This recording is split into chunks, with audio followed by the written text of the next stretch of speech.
Science. I'm Simon. And I'm Jeff. So, Jeff. So, Simon. We all know that stop motion animation is the scariest thing in the world. Top tier animation, right. So I was at work and I was watching the music video for Peter Gabriel's Sledgehammer, which is done entirely in stop motion animation. Okay. And it's the most terrifying thing in the world. There's a part to it where he's claymation and his hands turn into sledgehammers and he hits himself in the face. And where he hits, like, when he hits himself in the face, little baby hands and legs spring out of his face. That's a normal thing. I don't know if the weirdness is from the stop motion. That might be because it's terrifying.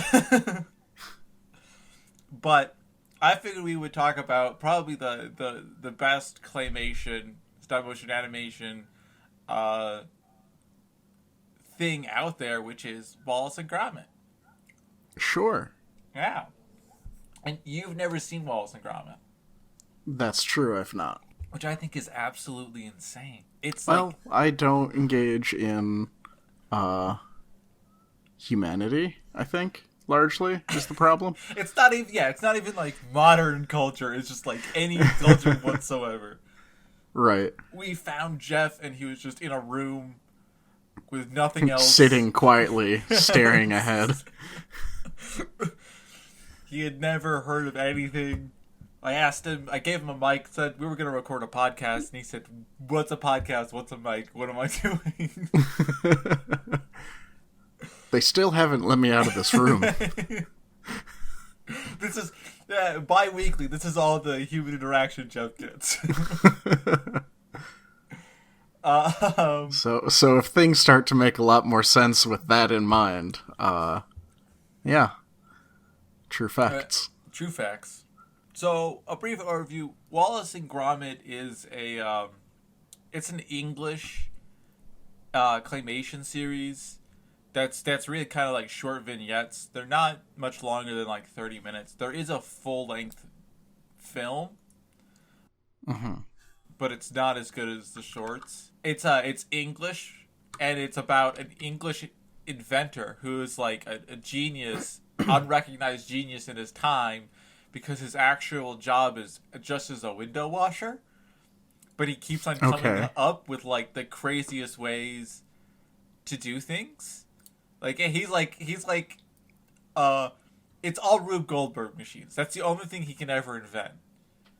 It's Rube Goldberg. Those machines. Sound like a real bad way of getting things done. Yeah, but like sometimes it's more efficient. Like the first invention you're introduced to.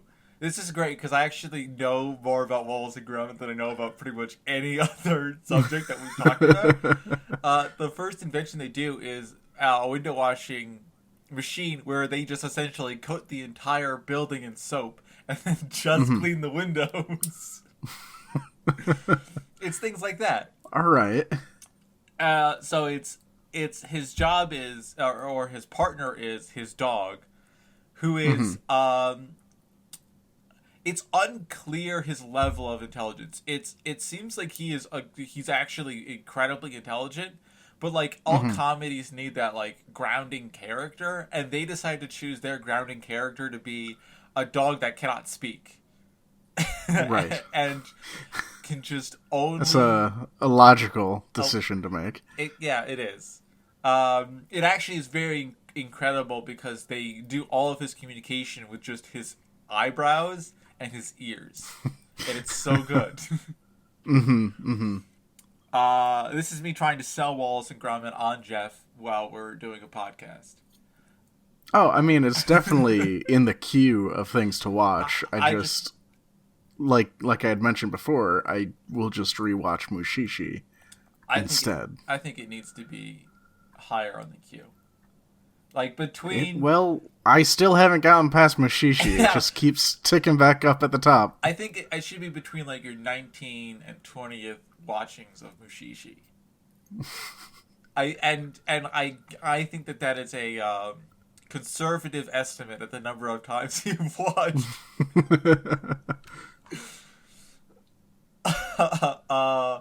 Yeah. So there's a lot of like stuff about sheep, and he's obsessed with cheese. That's what his character flaw is that his character flaw is he's obsessed with cheese, not that he can only make Rube Goldberg machines. I would say he has two character flaws. He's obsessed with cheese, and he's also a complete idiot who could only make Rube Goldberg machines. He's got like an 18 in int, but like a 6 in wisdom. That's what he has. Yeah. The struggle we all have, I'm sure. It's a struggle. So the big thing, the first thing that just kind of jumps out of people is the first, I believe it was the first short that ever came out. I don't actually know because I watched them like a collection. And I really want to rewatch them now. But he runs out of cheese, right? Oh, no. Yeah, and he loves his crackers and cheese. And he finds out with one of his crazy Rube Goldberg machines that wakes him up every morning. So he decides, where can I get more cheese? Right? Right. And what are the places that you might know that cheese exists? One of my friends' houses. They are very into cheese. Yeah, that's an option. There's the grocery store. Also a good option. They're also very into cheese. Yeah. I guess you could just, like, ask a cow to work real hard at it. Yeah, I mean, they produce milk twice a day, generally. Mm-hmm. Well, none of those places are where he goes. And I think you're forgetting one we'll say very, very large place where you could find cheese. Is that the moon? It is the moon. Hey. He decides to build a rocket. And go to the moon. Mm-hmm. Now, it's a reasonable decision. It's a completely reasonable decision. Also, I love the internet. There is a Wallace and Gromit fan wiki. There was a McDonald's Land fan wiki. I'm sure there's a Wallace and Gromit one. But like my research for the show now consists of me typing in the name of what we're doing and then wiki, and I can pull it up. So let's kind of first talk about how could the moon be made of cheese? Because kind of the distinct thing about cheese is that it's fermented. Or it's not really even fermented, but it's digested. It's not like a raw product. Yeah. It's a digested dairy product. Mm-hmm. So how do you? I mean, we gotta say so. Let's assume that the moon does all the normal things that moons do. So controls the tides. Sit around. Yeah, it sits around. Just kind of exists. Yeah, it does. So here's the weird thing. I'm assuming that the space that they are in has no atmosphere, but they don't need spacesuits when they walk out of their spaceship. On the moon. On the moon. The cheese moon. On the cheese moon. In fact, they just sit right down and they start having a picnic. Just of cheese from where they're sitting. Of cheese. And it is said that it's an unidentifiable cheese by Wallace, who is, and I remind you, a cheese fanatic. Right. We're talking the biggest cheese lover out there. Oh, I thought you were going to start listing kinds of cheeses that he would recognize. He mentions them, but off the top of my head, I cannot remember what he's... Wensleydale. That's his favorite kind of cheese. And it's not Wensleydale. So, what is... So, first of all, how do you get a moon made of cheese? How do you get a moon made of cheese? Yes. You need some... precursor humans who have reached space travel before us. Okay, liking it. Left it there as a gift for when we were able to travel to the moon. I like it. Just a giant block of cheese. Can I just yes and this a little bit? I can't physically stop you. Please continue. I mean, you could just drown me out with noise, but I guess I am recording my own track, so I guess I could just mute you. Anyway. Yeah, uh-huh. So, like, not the Forerunners, that's Halo. What's the alien race from, wow, why am I not remembering the name of that very big EA video game series? Which EA? With Captain Shepard. Series? Mass Effect? There we go. What are you know how the aliens from Mass Effect leave behind, like... Were they not Forerunners? No, Forerunners... Are they precursors? No, they're not...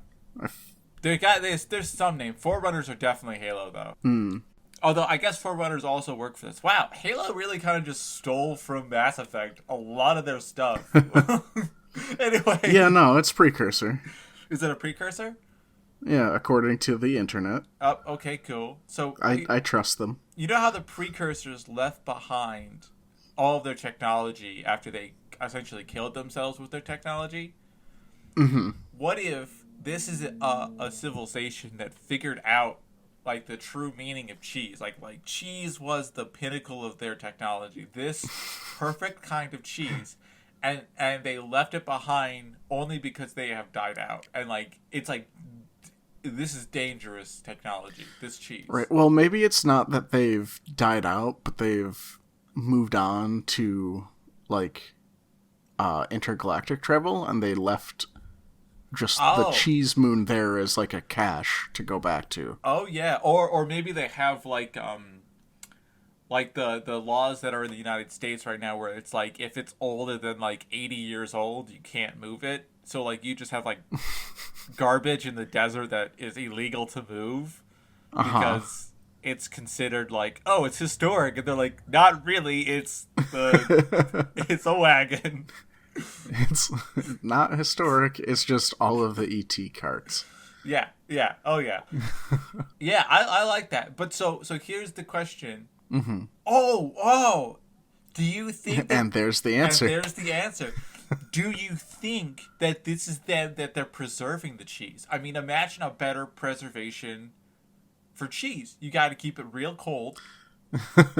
Well, yeah, and that's what I'm thinking. Like, they left it there as just like a supply cache. It's low moisture, and it's like, and so, but where do you think the atmosphere comes from? That's the question. Maybe the cheese is still cooking. Do you think it's still biologically active? You think it's... Yeah. Like, there's the rind around the outside of it that, like, atmosphere is expelled out from it. It's like slowly drying. Yeah. Mm-hmm. Yeah.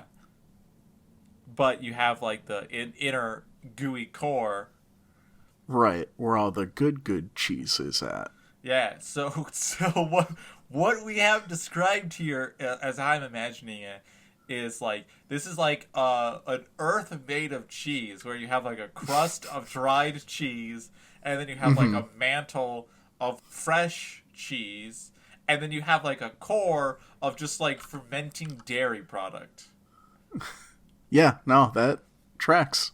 So here's the question: why is it producing oxygen and not CO2? Or do you think that there's like photosynthetic organisms on the surface of the cheese that are just kind of kicking it there with, oh yeah, I guess that would work. Yeah. Like the inside cheese is putting off CO2, and then the outside cheese is converting that to oxygen with photosynthesis.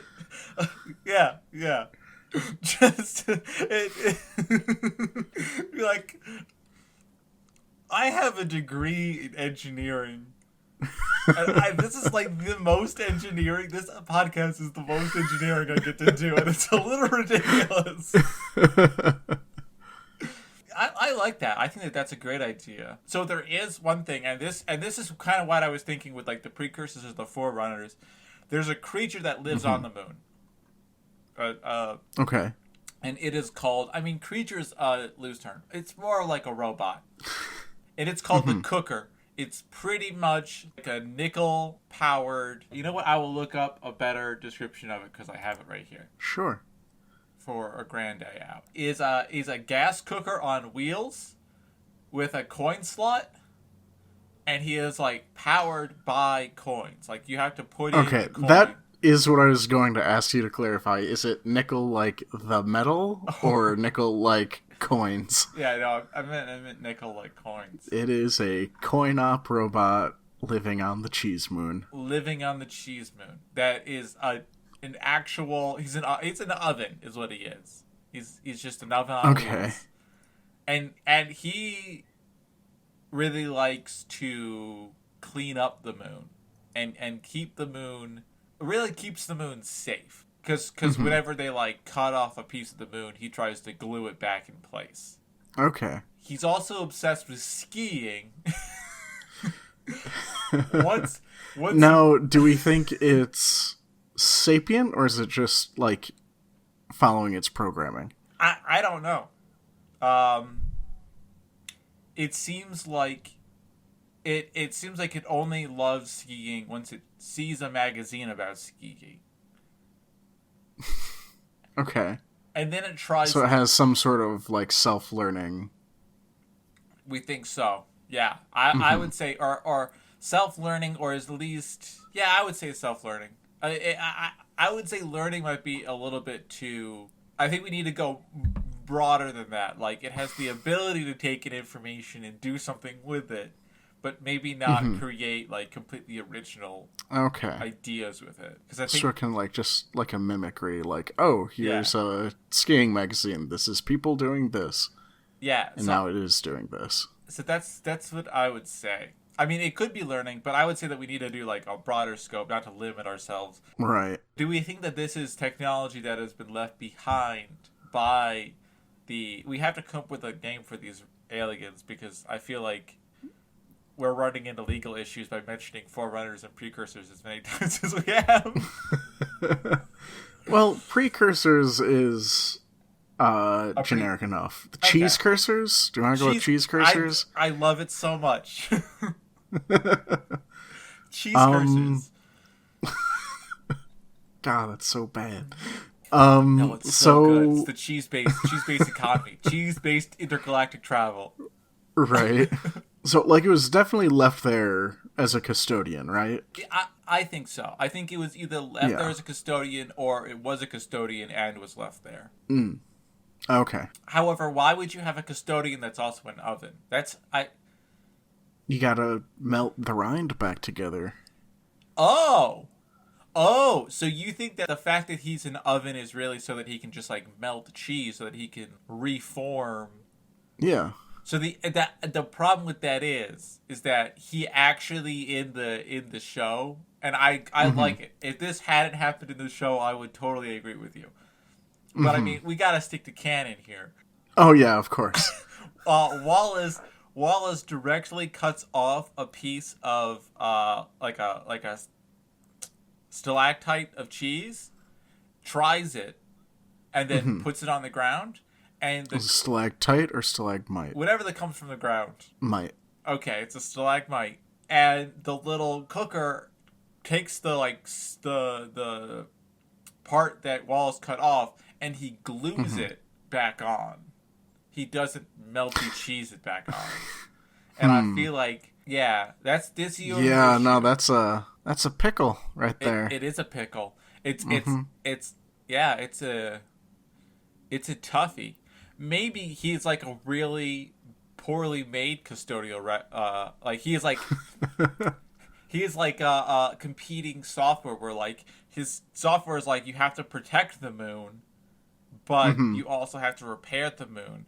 And he's like, well, how do I repair? And it can't protect it by melting it. Yeah. Yeah. Okay, maybe it's not even like an actual oven. It is just like it produces glue. It just produces glue. Yeah. Okay. Do we think that he has like it's a manufacturing custodian? Okay, so you think rather he is than like their oven custodians? He is an endless supply of glue, or is he like taking organics in and turning it into glue. I think he's gotta produce it. Like, he's gotta be taking something in to make it into glue. Okay, and maybe it's like a bioreactive glue that's like edible and stuff like that. So you're not creating like if you eat PSA, Pedantic Handwavium PSA, don't eat glue. Yeah, try not to. I know it's real tough, but it looks and smells so good.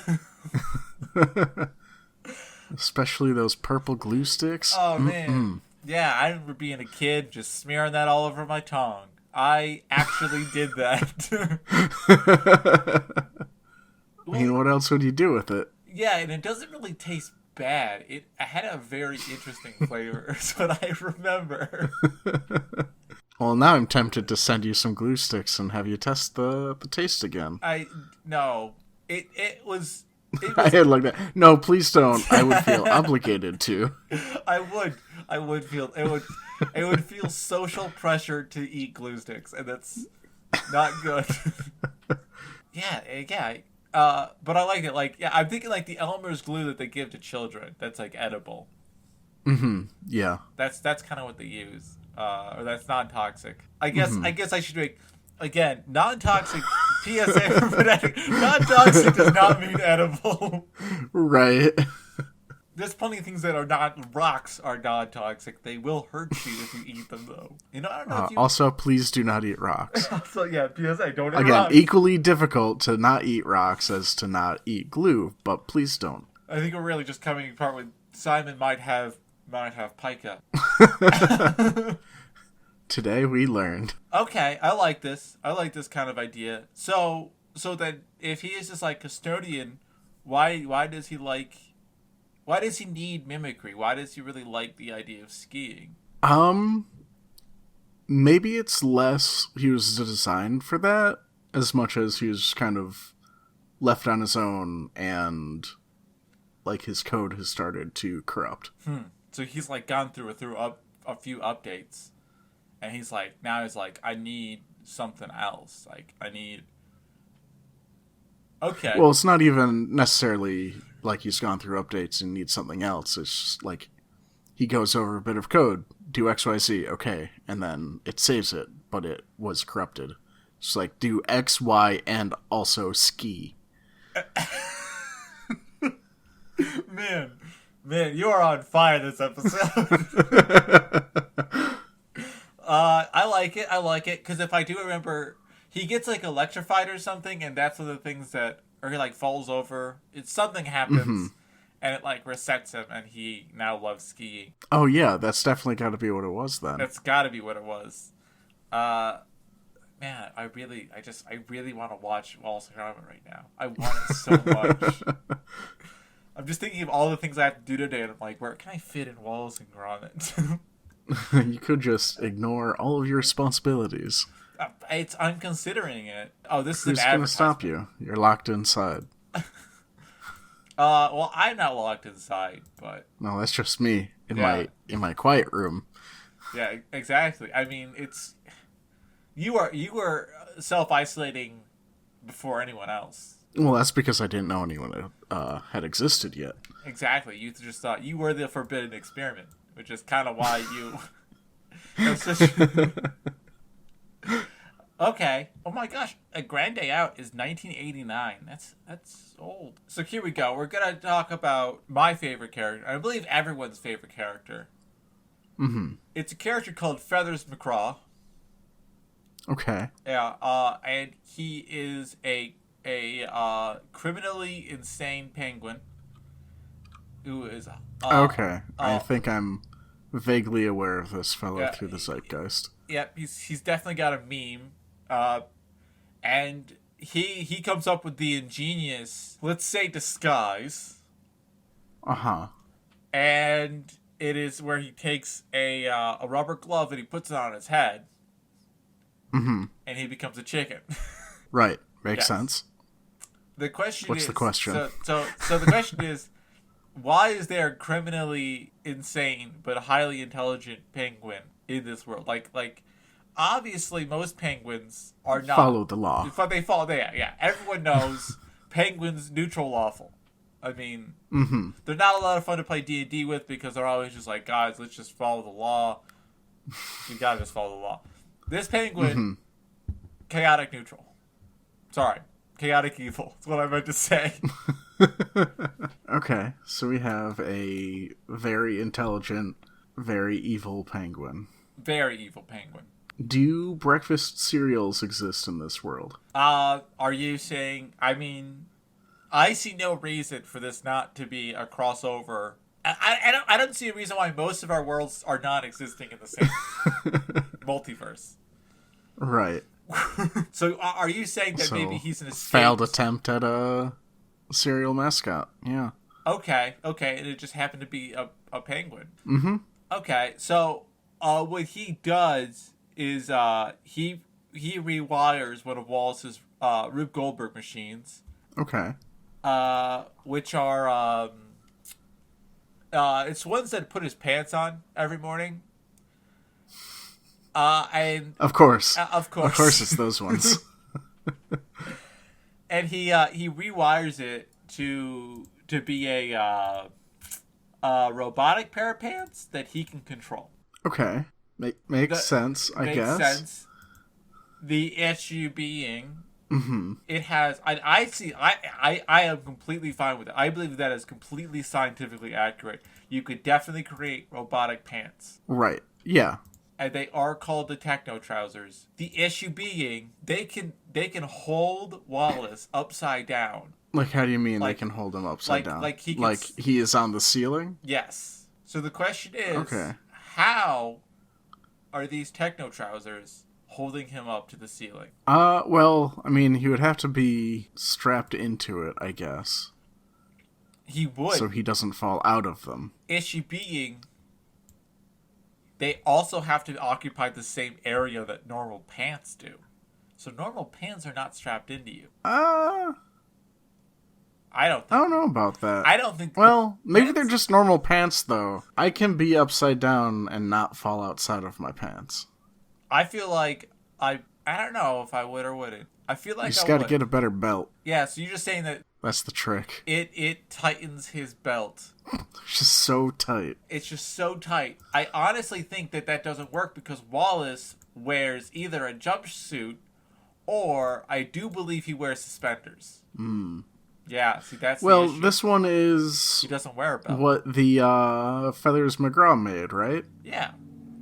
Yeah, so he made... But it uses the same machine. To use a belt, which is far more nefarious than suspenders are. Okay, you're right, because really, belts are the evil of suspenders. Well, yeah, they squeeze you all day. That's true. I mean, they're pretty much just tourniquets for your midsection. Mm-hmm. Everybody knows this. Okay, so that's how he stays in. What do you think is on the bottoms of his... Do you think it's magnets? Because it does stick to brick. So it's not magnets. I already thought that. Right, so not magnets. Maybe it is like gecko feet underneath there. Like, you think that it's got like very tiny grooves so that you get just incredible amounts of surface area? Mm-hmm. Okay. The problem being is that it's pretty clearly smooth. I mean, how close do you get? Right. If you're looking at gecko feet from real far away, you're right. They look smooth. Yeah, that's a good point, huh? And maybe like the little holes that are inside of them. It's just suction. Well, I was going to say suction. Just makes a vacuum. I was thinking that, but I also feel like that would destroy, like, enough suction to, like, hold something up would destroy a lot of stuff. I like gecko feet, and I like the idea that it, like, extends gecko out, like, the little fibers out to hold on, and then it can retract them. So it's like like suction, but with gecko feet. Mm-hmm. Okay, that makes sense. That makes complete sense. Doesn't it? It does make complete sense. So that's actually pretty much... I just really wanted to mention Feathers McGraw, because he is, again... everyone's favorite, apparently. I've heard today. Honestly, It's just the character design in this, and I never really realized it, but they do so much when, like, literally only one character can speak. Right. Only Wallace can speak. Everyone else is silent, and everything else is just done with, like, body language. It's pretty incredible. It's like Wall-E, but English and based on cheese. Right. So, you know. Otherwise, basically the same thing. Basically, I mean, near identical. Mm-hmm. So now, we're going to do the full motion. We're going to do one last one. We'll see. But we will do the Were-Rabbit. Okay. So this is from the full-length movie. Mm-hmm. Wallace, after inventing the Bunvac 6000, which is exactly what it a sounds vacuum like. for bunnies, for 6,000 bunnies. Exactly. That's pretty much the exact idea. Mm-hmm. He then uses the Mind-O-Matic, which distinctly uses the moon's lunar energy to, and remember, the moon is made of cheese. Right. To enhance the mind waves of bunnies. So either he makes them very docile so that they won't eat the vegetables in people's gardens and they'll just exist, which, yeah. Well, I mean, will they if they're not eating? I think they still eat wild plants. It's just domesticated plants in people's gardens. They don't eat. Yeah. Well, I think that might be something worth exploring. The distinction between the wild-grown and, like, domestically grown plants. Yeah. That's exactly, yeah. I agree. But the Mind-O-Matic also turns one of the bunnies into a Wallace-like bunny named Hutch. And then turns him, spoilers, into the Were-Rabbit. Turns Wallace into the Were-Rabbit? Yes. So it's just a spoiler for the end of the film. But it's fine. You don't need to watch The Curse of the Were-Rabbit. It's not very good. You should watch the 3 shorts. Mm-hmm. So you want to talk about the difference, how you can convince a bunny. You might hear a fire truck in the background. I did hear the fire truck in the background. That's probably fine. Yeah, so the distinction between domestically grown vegetables and wild vegetables. And how altering a bunny's brainwaves would affect the preference. I have an idea. Okay. I have an idea. Okay, that's a reference to something that like 2 people will get, and it's fine. Well, I hope either of them listen to this podcast. Yep. Nope, they don't. I know that for a fact. So you like human beings have like an innate fear or an innate attraction to things that exhibit certain patterns. Mm-hmm. So I'm wondering if you would think that like vegetables grown in a garden are grown in rows, they're grown very neatly. Maybe rabbits find that scary or disgusting now after the Mind-O-Matic. Yeah, I can see that. So it's like the I don't remember the term. But like how people are skeeved out by like the little dots. Yeah, that's exactly what I was thinking, and I also couldn't remember the name of it. Because, like, I am, like, that is actually terrifying. Like, and I'm real hesitant to Google it to, like, find the name, because I know there will be images in the search. It's horrible. Wait. Oh, God, it's horrible. Mm-hmm. Trypophobia, yeah. Yeah, I really hate it. I hate it so much. Yeah, no, it's real bad. It's real bad. Okay. We did that for you, listener, so you didn't have to look it up. Please don't look it up. Yeah, it's bad. It's so horrible. Because, like, it also is, like, it's, like, really lizard brain where you're like, I know this isn't scary, but... Something is wrong about it. Something is wrong about it, yeah. Mm-hmm. So it's like, yeah, it's like trypophobia. They give trypophobia to the bunnies. To bunnies. Mm-hmm. I like that. I think that makes tracks. A lot of sense. But then how does he make so maybe he just messes up, and instead of giving, he just gives a bunny. Maybe he has trypophobia. Maybe he doesn't like. Because there's something about connecting Wallace's brain to the bunny's brain that causes this to happen. Okay. So, do you think? I think that maybe that's exactly what he's doing. He's like giving bunnies trypophobia. Yeah, that tracks. Trypophobia, or maybe because he's English, he's giving him like normal English repression and manners, so that he like maybe these bunnies will also start queuing and like. Yeah, that's what I was gonna ask. Either way, I mean, it's just that he's putting a little bit of his brain into it, and then at one point in time he puts too much of his brain into a bunny, and the bunny becomes just like him. And the bunny looks back. Yeah, and the bunny looks back. So maybe that's what it is. It's like a transference. Maybe there's like a back.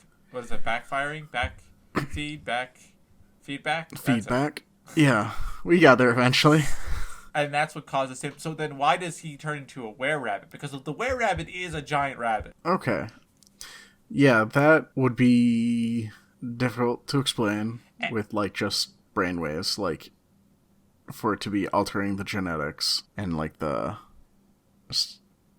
Okay, so you think it's more than just brainwaves that are being changed? Do you think it's actually? Yeah, like changed? I mean, if he took on, bunny-like qualities and just like, kind of sat quietly eating vegetables out of other people's gardens, then it would make sense. It's just a brain thing. But if he is actually turning into a people-sized bunny, yeah, you think it's just a genetics thing? I mean, it would have to be something beyond just the mind. Right. Or here's some. I know, Jeff. I know. What if it's like a devolution thing though? What if it's like DNA he already has inside of him, but that the Mind-O-Matic has reverted his DNA back to a previous form. So it's not so much that it's actually a were-rabbit, but it's the ancestor where rabbits and humans broke off from. I appreciate you prefacing this with, I know, I'm going to say some whack stuff.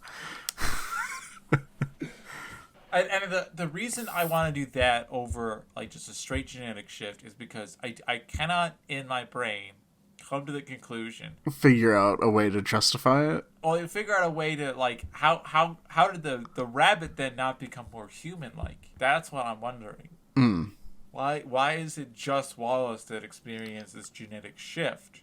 So I'm wondering that maybe what it is that it devolved Wallace while evolving the other rabbit named Hutch. But that also and it just kind of like brought them to like a middle point? Yeah, that's what I'm something? Thinking. Yeah, in evolution, as close as they could get. Mm-hmm. Another idea is this is a world. Maybe this is why it's possible to do the things that you can with genetics in this world. Everything is actually made of clay. Okay. I think that's. I don't like that idea. Right. I like looking at this like it actually is a real thing and not just the entire world made of clay. It would be very easy. Well, it did hurt my brain less after thinking that everything was just made of clay. But yeah. It's also difficult to yes and maybe they just reverse evolved. It is. It is. Yeah, it feels like a cop-out to just accept that everything is actually clay, though. It does. The thing is that yeah. How do you get a giant rabbit? What is a giant rabbit? A rabbit? Well, yeah, I don't know. This one's a tough nut to crack. Well, let's see if this has. Nope, it doesn't. Now, reading more about this doesn't help anything at all. Mm-hmm. Because it doesn't go through like his transformation or anything. It just says it's a hideous transformation every night. So here's another thing. What is it about? So this might help us. What is it about the moon made of cheese? Right. Whoa. Connection here. Okay. I gotta just think for a second. You gotta let it percolate a little bit. I'm thinking. You're just kind of hoping that by the time you finish saying "whoa connection," you would have figured out the connection. Well, no, I have. Have I bought you enough time to share the connection you figured out just now? Yeah, it's too tough. I need your help. So the cooker, remember, the cooker has that right. The cooker has that glue manufacturing inside of it. Right. So maybe what. Or maybe it was the exposure to the moon cheese. That's Yeah. Yeah. That's the connection I'm trying to make. Is that glue or that adhesive that the cooker makes? That maybe that is what caused the issues with the Mind-O-Matic. I like that. And maybe wait. So maybe you're right. Maybe it does transfer genetic material, and that's how it gets kind of the direction it goes in. The reason Wallace turns into a rabbit and Hutch doesn't turn into a human is because Wallace has done this to so many rabbits. What's different about the Hutch scenario, and Hutch is the rabbit that gets human intelligence, is that the adhesive that the cooker is using focuses. So I'm assuming that the lunar energy is just reflected sun energy, solar energy, like a normal moon. Is that it focuses it like a lens, and it overpowers the Mind-O-Matic. So Wallace is using the moon as like a limiter for his own Mind-O-Matic, so that if he did it with solar energy, it would cause a complete shift of genetic material. Okay. Boy, once you start talking, you'll eventually work your way to something that might make sense, or people have stopped listening and you just assume they agree. Exactly. That's how I go through life. It's honestly, yeah. I mean, it's how I've gotten through my first year of graduate school. It's just kind of talking until something makes sense. That's good. Yeah. I'm glad you're learning a lot there. I really am. Does that make sense? Well, it makes more sense than other alternatives we've suggested. Yeah, and I think I agree with you that I think the exchange of genetic material is like the best option. And I think it was just me being hung up on the idea that why are the outcomes so different? But I think. Well, I mean, yeah, it could have just been like a low chance flaw that happened or something. Yeah, well, that's what I'm saying. I think he's a bad inventor. He is not a good inventor. He did not thoroughly test this machine. Yeah. To learn that there is a 5% chance that you turn into a were-bunny. Well, I think he was coming up with he's like if I were an inventor. He comes up I as in Simon Kozik, the personality person. Right. If he comes up with the quickest solution to a problem. He goes okay, I can't change the brainwaves of a rabbit, but I could put a little bit of human in them. Right. And that can be a seed for this type of thinking. But to put a little bit of human in them, he has to put a little bit of rabbit in himself.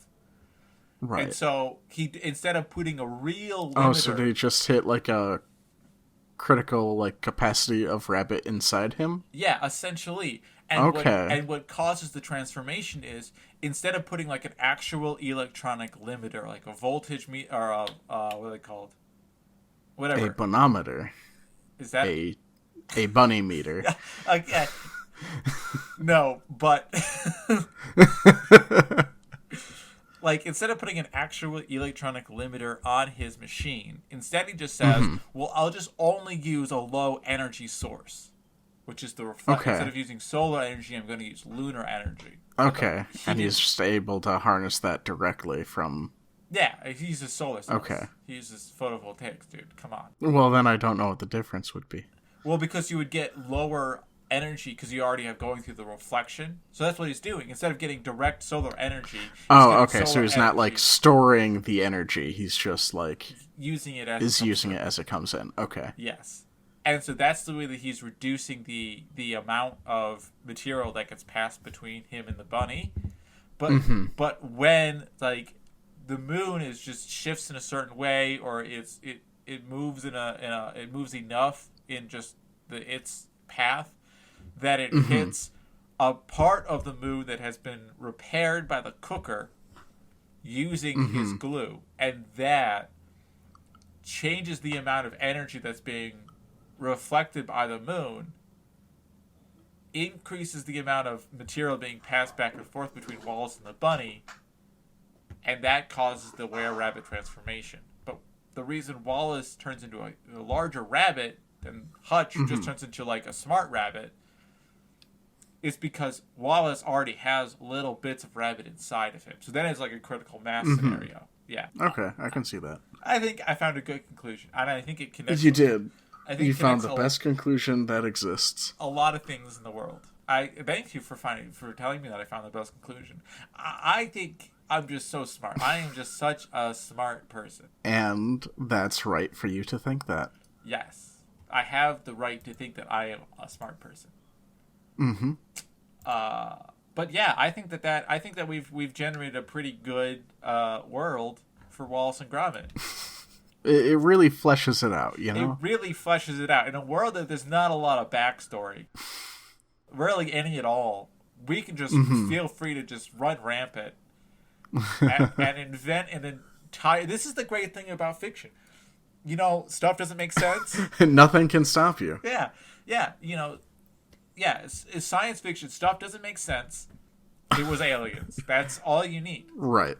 Yeah, and whatever the aliens are doing, it's just their culture, you know? They're just reeling the cheese. So you get it. Yeah, you get it. It's like cheese is their gold. Do we think that they have a different kind of cow? Or do they think that they have stolen? Oh my god. That's why they're stealing our cows. That's why they're stealing the cows. Oh my gosh. It makes so much sense. It's all coming together. It's all coming together. Anyway, thanks for listening to our podcast. Unless you have something else you want to say from what you know about Wallace and Gromit. No, I think you've hit the limit of my Wallace and Gromit knowledge. Which was immediately mentioning about Wallace and Gromit. 4 minutes into the episode. Yep. Well, I mean, sometimes you do like extra research on the side that I don't do. That is true, yeah. And obviously you didn't do that this time. Well, I thought that it would be more interesting to going completely blind as opposed to mostly blind. Feel free to actually don't even just feel free, please like and subscribe. Feel obligated to like and should, subscribe. If you enjoyed this, like us, leave a comment. It could be as simple as, hey, I kind of liked this. Like us on Twitter. Share us, like retweet us on Twitter. We announce our episodes there. That way, like, your friends will be able to know that we exist. Share us with our friends. Steal your friends' phones. Subscribe to us on your friends' phones after you've stolen them, and then give them back. So it's not really stealing. It's more like borrowing against their will. Borrowing without permission. Yes. But to give them a thing. Yeah. And it's free, so you're not even charging them for anything. I guess maybe they could say that using up their data or memory or something like that is stealing, but you could just but it's for the best, you know? This is for their own self-improvement. I'm not a lawyer. I'm not going to say that what I just recommended is legal, and if it's not, I don't advise you do it. It's all part of the fiction. It's all part of the fiction. We're still in the fiction. That's how deep we get, man. So what else we got? We got a website, pedantichandwavium.com. You can give us show suggestions there. You can also find all of our other contact information there. Thanks to Joe Sopchak for our theme music. I think that's all we got. We're on YouTube. We are on YouTube. Did we mention that yet?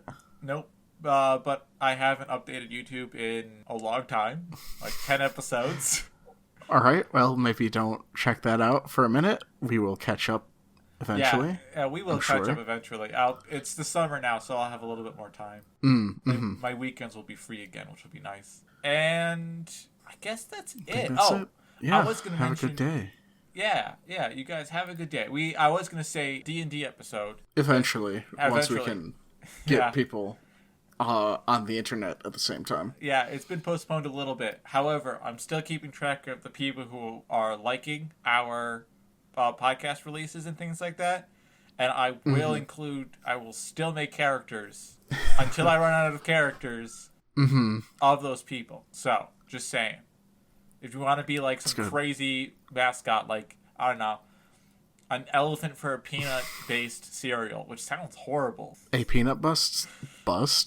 A peanut-based cereal? Yeah. I don't know. Or like a circus peanut-based cereal? That sounds really gross.